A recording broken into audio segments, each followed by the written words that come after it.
حياكم الله. قرون الحيوانات هي من الخامات الطبيعية المستخدمة في عالم المسابيح، وتتكون بشكل أساسي من مادة الكيراتين اللي هي نفس مكون الشعر. لذلك دائما إذا نشوفها كأنها خصلة شعر متجمعة ومتصلبة على بعضها البعض. وما تعتبر طبعا من العاجيات، لأن العاج يتكون من مادة مختلفة تماما اللي هي الكالسيوم والكولاجين بشكل أساسي. وعندنا أنواع مختلفة من القرون اللي نستخدمها في عالم المسابيح. أهمها طبعا واللي يعتبر من أثمن الخامات الطبيعية على مستوى العالم كله اللي هو قرن وحيد القرن، أو يسمونه الزراف في بعض الدول.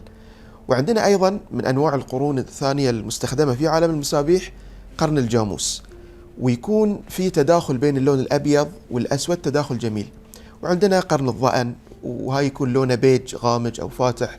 وفي قرن البايسون اللي يشبه بشكل كبير جدا قرن وحيد القرن.